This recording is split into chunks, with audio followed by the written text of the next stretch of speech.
지난주에는 성도의 비전은 무엇인가 이런 질문을 던졌었죠. 하나님 나라를 바라보면서 하나님의 성품에 참여하는 자로 사는 것이 성도의 비전이다 이런 대답을 나누었습니다. 여러분은 요즘 어떤 생각으로 사시나요? 네, 이것이 오늘 질문입니다. 나는 어떤 생각으로 사는가? 다양한 대답이 있을 것 같습니다. 어떤 사람은 요즘 기쁘게 좋게 살고 있습니다. 저 꽃과 나무들 보면서 자연의 신비를 생각하며 살고 있습니다.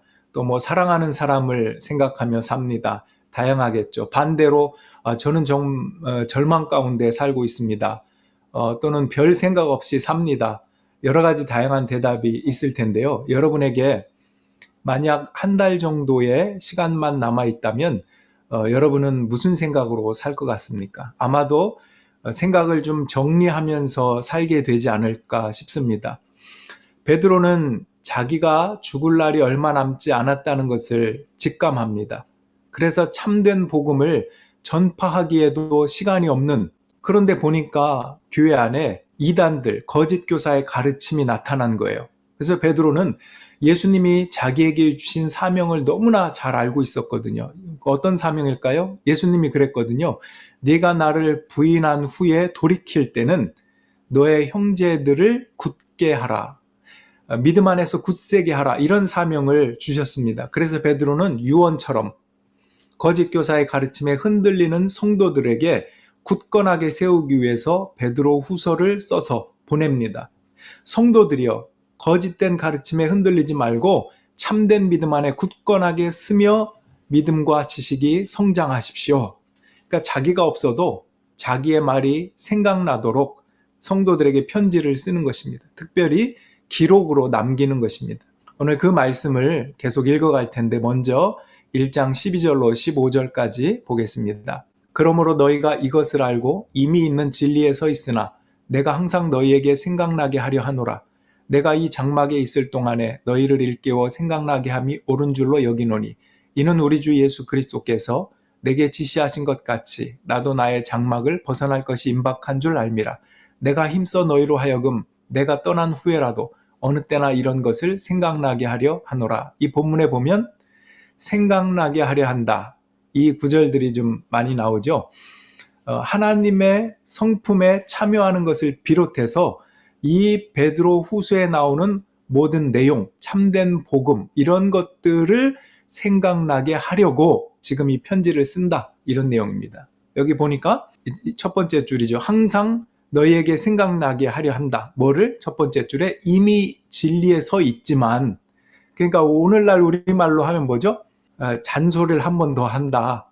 너희가 알고 있다는 걸 알아. 그러나 이게 얼마나 중요한지 계속 너희가 생각나도록 또 얘기하는 것이 나의 사명이란다. 그래서 지금도 일깨우고 가장 기초적이고 참된 복음의 내용에 대해서 이야기하는 것이다. 그래서 2장에 가면 거짓된 이단의 가르침을 본격적으로 얘기하기 시작하거든요. 근데 그 전에 그에 앞서 1장에서 계속 이 참된 것이 무엇인가를 떠올리게 하려고 말하고 있는 것입니다. 여러분, 여기에서 생각나게 한다. 뭔가 좀 생각나는 말이 없습니까? 그러니까 생각난다는 단어를 보면서 생각나는 뭔가 예수님의 말씀을 생각나게 하시는 분이 있다라고 하는 거 떠오르지 않습니까? 네, 요한복음 14장에 그런 내용이 있습니다. 한번 읽어볼게요.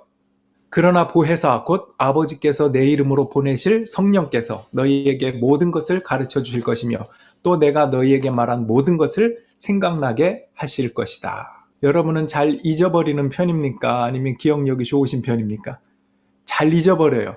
어떤 객관적인 사실 데이터를 잊어버리기도 하지만 하나님의 은혜도 그분의 말씀도 소망도 잊어버립니다. 그래서 성령이 우리 안에서 자꾸 생각나게 리마인드하고 리프레시하고 성령이 참 좋은 생각을 주십니다. 여러분이 힘들고 지칠 때, 안 좋은 생각으로 가득 찰 때, 고통스러울 때 좋은 생각이 나도록 내가 받은 하나님의 은혜가 이런 것이었지 않니 하고 생각나도록 도우시는 분이 성령이라고 말씀하고 있습니다. 그래서 베드로 역시 성도들에게 확실한 복음을 리마인드하기 위해서 자기의 체험을 소개합니다. 이런 체험이에요. 베드로후서 16절, 18절 계속 이어서 보겠습니다. 이런 체험입니다. 우리가 여러분에게 우리 주 예수 그리스도의 권능과 재림을 알려드린 것은 교묘하게 꾸민 신화를 따라서 한 것이 아닙니다. 우리는 그의 위엄을 눈으로 본 사람들입니다. 더없이 영광스러운 분께서 그에게 말씀하시기를 이는 내 사랑하는 아들이요 내가 좋아하는 아들이라 하실 때 그는 하나님 아버지께로부터 존귀와 영광을 받았습니다. 우리가 그 거룩한 산에서 그분과 함께 있을 때 우리는 이 말소리가 하늘로부터 들려오는 것을 들었습니다. 어떤 체험이죠? 베드로는 그러니까 베드로와 야고보와 요한을 데리고 예수님께서 산에 올라가신 적이 있어요. 여기 거룩한 산에서라고 되어 있죠. 그때 베드로가 뭘 보냐면 예수님의 변화된 모습을 봅니다. 그 옷이 휘어지고 예수님의 얼굴이 햇빛처럼 밝게 빛나고 그때 구약의 모세와 엘리야와 예수님이 대화하시는 장면을 봅니다.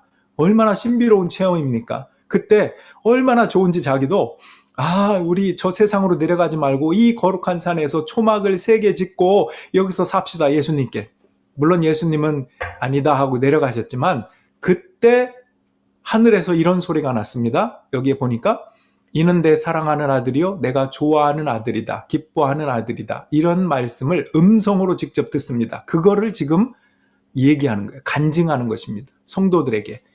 내가 너희들이 어떠한 존재이고 하나님이 어떤 분이신지 생각나게 하는데 특별히 내가 직접 체험한 것들을 사도로서 예수님의 제자로서 너희에게 얘기한다. 이것은 거짓된 것이 아니고 꾸며낸 신화가 아니야. 실제적 사실이야 라고 자기의 경험을 이야기하고 있는 것입니다. 여러분 예수님에 대한 체험이 혹시 있습니까? 여러분도 꼭 무슨 음성을 듣거나 무슨 환상을 보지 않았다 하더라도 예수님에 관한 그 체험이 있을 것입니다. 크건 작건 그런 것들을 여러분 한번 나눠보는 것도 좋을 것 같아요.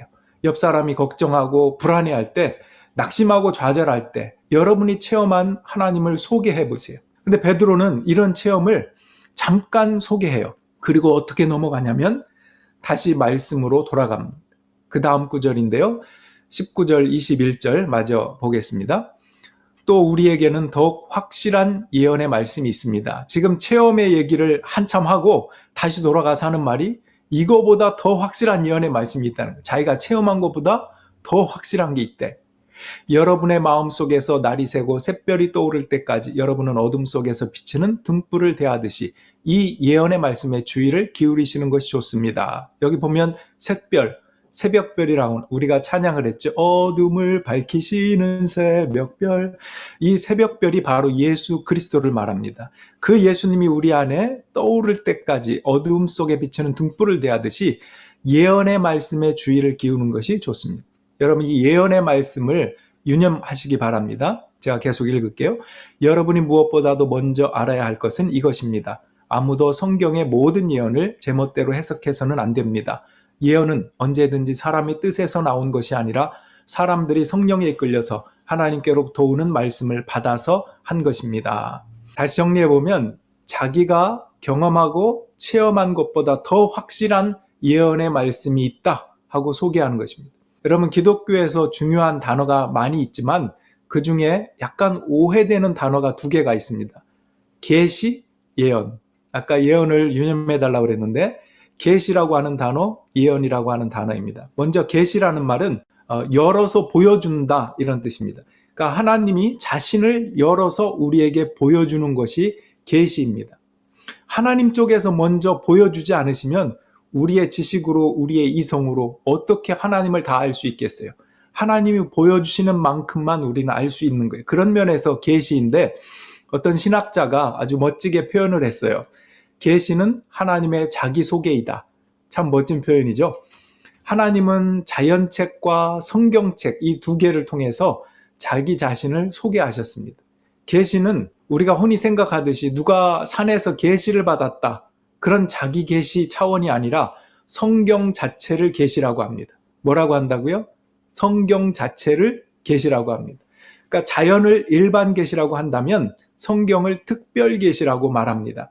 그런데요, 이 성경은 구약의 말라기가 마지막이잖아요. 구약 말라기 이후로 400년 동안 침묵합니다. 그리고 나서 400년 이후에 말씀 그 자체이신 예수 그리스도가 직접 이 땅에 오셔서 성경은 완성이 됩니다. 다양한 제자들이 이제 신약 성경까지 완성을 하기 때문에 성령의 감동으로 이 신약 성경이 기록되기 때문입니다.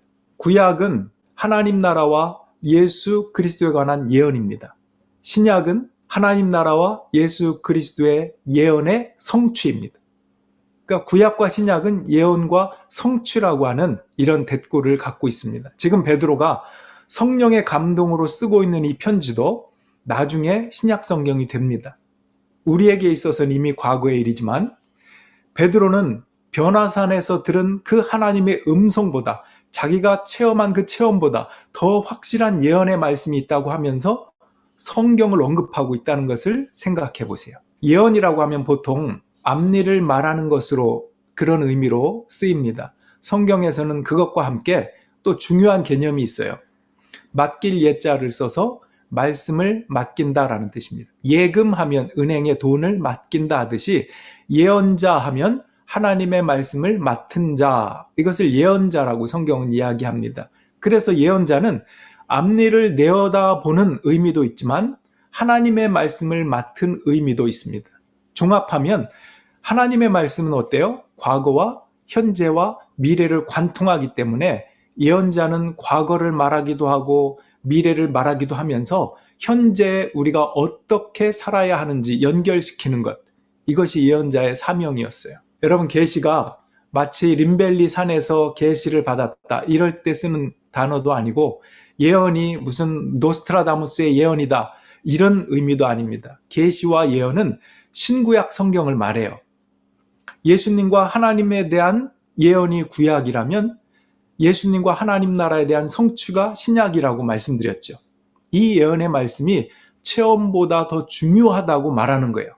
지금 베드로는 내가 하나님의 음성을 직접 들은 것보다 더 확실한 예언의 말씀, 이 성경을 이야기하고 있는 것입니다. 구약과 신약, 앞으로 기록될 신약까지 포함하는 것이죠. 아무도 성경의 모든 예언을 제멋대로 해석해서는 안 된다. 위에서 네 번째 줄에 나오죠. 예언은 언제든지 사람의 뜻에서 나온 것이 아니라 하나님이 누구에 이끌려? 성령에 이끌려 하나님께로부터 오는 말씀을 받아서 한 것이다. 내가 어떤 중심이 되어서 하나님의 말씀을 해석하고 멋대로 하는 2장부터 나오는 거짓 교사들의 그런 행동 아니라 성령을 통해서 주어진 것을 받은 것, 믿음이 그렇듯이 하나님의 말씀도 그렇다라고 사도 베드로가 이야기하는 것입니다. 여러분, 예언의 말씀, 즉 성경은 현재가 참 중요합니다. 아까 질문에 무슨 생각으로 사나요? 그랬는데 지금 우리가 어떤 생각을 하도록 이끌어주시는 성령의 역할이 있습니다. 성경에서 맨 처음 나오는 성경이 뭐죠? 창세기죠. 성경에서 맨 나중에 나오는 성경은 요한계시록이죠. 왠지 창세기는 먼 과거 옛날 얘기 같고 또 요한계시록은 우리가 경험하지 못한 먼 앞으로 언제일지 모르는 먼 훗날의 이야기일 것 같죠. 하지만 우리가 성경을 제대로 읽는다면 모든 성경은 항상 지금 현재에 초점이 맞춰 있다는 것을 알게 됩니다. 창세기는요, 과거의 일들을 통해서 우리가 어떤 존재로 여기에 와 있는지를 묻고 있어요. 요한계시록은 앞으로 미래를 통해서 지금 우리가 어떻게 살아야 하는지 현재를 묻고 있습니다. 성경은 그래서 이 모든 장엄한 역사, 또 구원자 다시 오시고 처소를 예비하실 미래의 그분을 동원해서까지 지금 내가 사는 삶이 소중하다, 이렇게 말하고 있는 것입니다. 예수님과 하나님 나라에 관한 진리를 갖고 사는 현재가 되도록 성령께서 또한 도우신다. 그러니까 우리의 지금 주어진 삶이 얼마나 귀한지, 어떤 생각으로, 무슨 생각으로 살아야 할까요?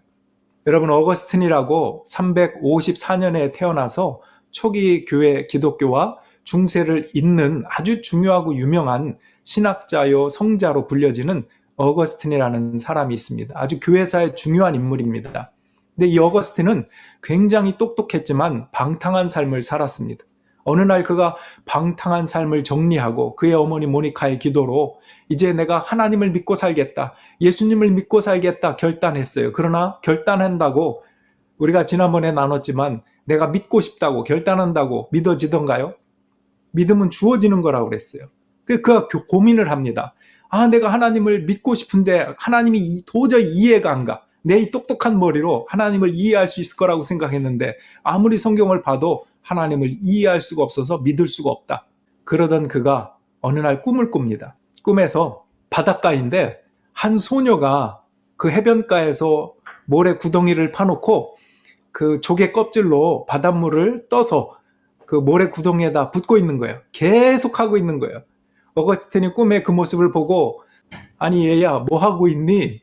이 바닷물을 다 퍼서 이 모래 구덩이에 넣으려고요. 아이고 얘야 그거 불가능한 거야. 그거 언제 그걸 다 퍼놓고 있어. 모래 구덩이도 작을 뿐 아니라 이 바닷물이 얼마나 많은데. 그랬더니 그 소녀가 대답합니다. 그래도 제가 아침부터 펐기 때문에 지금 저녁이니까 그만큼 바닷물이 줄었겠지요. 언젠간 다 들어가겠지요. 그러니까 웃으면서 어거스틴이 아니 얘야 네가 몰라서 그런데 네가 바닷물을 조개 껍질로 퍼서 구덩이에 넣는 순간에도 강물에서 흘러 들어오는 물이 더 많아. 너는 절대로 그렇게 할 수가 없어. 그리고 네가 모래 구멍에다가 넣지만 모래 사이에 또 흡수가 돼서 또 사라지지 않니? 그렇게 웃으면서 얘기해 줬습니다. 그때 꿈이라서 그런지 이 소녀가 어거스틴을 빤히 쳐다보면서 그런 말 합니다. 그런데 아저씨는 왜 저 바다보다 큰 하나님의 세계를 모래 구덩이만한 아저씨의 머리에 그것도 그 조개 껍데기보다 작은 아저씨의 생각으로 다 담으려고 하시는 거예요? 와, 이렇게 얘기하는 거예요. 아저씨의 인생이 저물고 있어요. 아저씨가 하나님 앞에 돌아갈 날이 가까워지고 있다고요. 뭔가 한 대 맞은 것 같아요. 깜짝 놀라서 꿈에서 깹니다. 어거스틴은 그때서 비로소 믿음을 통해서 하나님을 아는 것이지 하나님을 알고 믿는 게 아니구나. 이걸 깨달아요. 그게 유명한 말이 됐습니다. 하나님을 받아들이고 믿는 믿음으로 하나님을 알아가는 것이다 라고 이야기합니다. 내 지성으로, 내 논리로, 내 똑똑한 머리로 하나님을 이해하는 것? 아니요. 아까 말씀드렸죠? 우리가 어떻게 그 하나님을 알 수 있어요? 하나님이 계시, 그분을 열어주시고 자기를 소개해 주신 것을 우리는 받아들이고 알 뿐입니다. 여러분, 그는 깜짝 놀라서 내가 참 교만하구나 하는 것을 압니다. 그리고 내 모든 생각을 하나님께 두어야 되겠다 결심을 합니다. 고린도후서에 그 말씀이 있어요. 고린도후서 10장 5절 제가 한번 또 읽어보겠습니다. 우리는 하나님을 아는 지식을 가로막는 모든 교만을 쳐부수고 모든 생각을 사로잡아서 그리스도께 복종시킵니다. 여러분, 우리의 모든 생각은 결국 하나님을 높여드리는 일에, 그리고 예수님 안에 있을 때 참 행복하다. 여러분, 무슨 생각이 나십니까? 지금? 물론 예배 드리고 있으니까 예배에 집중하고 계시지만 최근에 여러분은 어떤 생각을 하면서 살아오셨습니까? 혹시 여러분 중에 어릴 때 누군가 나에게 했던 말, 그게 부모님일 수도 있고 친구일 수도 있고 형제 자매일 수도 있고요. 그것이 트라우마가 되어서 나를 지금도 묶고 있는 그런 생각, 그런 말에 따라 살고 있는 분이 있습니까? 여러분, 이런 생각에서 헤어나오셔야 합니다. 오히려 그 말들 속에서 주님을 생각할 수 있다면, 그 틈바구니 속에서도 하나님의 은혜를 표현할 수 있다면 얼마나 좋을까요? 지금 코로나 상황에 어떤 사람은 경제적인 것, 또 관계적인 것, 내 앞으로의 미래적인 것, 모든 것에 대해서 불안하고 부정적인 그런 생각이 드는 분도 있을 수 있을 거예요. 여러분, 이 생각이라는 것이 얼마나 중요한지요. 말씀을 정리하면서 권면합니다. 오늘 질문이 무슨 생각으로 사나요? 였습니다. 모든 것을 준비해 놓으신 주님을 생각하며 찬양하며 살아봅시다. 장막에서 벗어날 때, 아까 베드로가 그랬거든요. 자기가 죽을 날을 표현할 때 이 육신의 장막에서 벗어날 날이 얼마 남지 않았다 그렇게 얘기했어요. 장막으로 표현합니다. 텐트. 이 장막에서 벗어날 때 우리가 있게 될 처소를 예비하러 예수님이 가셨는데 그 생각을 사로잡아 그리스도께 복종시킨다면 얼마나 행복할까? 한 주 동안 내가 무엇으로 사는지 한번 살펴봅시다. 생각이 무너지면 다 무너집니다. 지금 우리의 현재를 위해서 주님은 태초와 영원을 동원하셔서 우리를 사랑하셨다는 얘기를 계속하고 있는 거거든요. 예수님이 계시다는 것을 잊지 말라는 것입니다. 성령이 예수님의 말씀을 생각나게 하시고 여러분이 너무나 소중한 존재란다. 이것을 계속 성경은, 예언의 말씀은 계시를 통해서, 성령을 통해서 말씀하고 계십니다. 그 태초와 앞으로까지 영원히 있는 그 모든 시간과 우주, 이 모든 우리가 다 이해할 수 없는 것들을 동원해서 성경이 우리에게 하시는 말씀이 뭐예요? 예수님이 우리의 구원자다. 그분은 우리를 살리시고 죄와 사망으로부터 구원하셨다.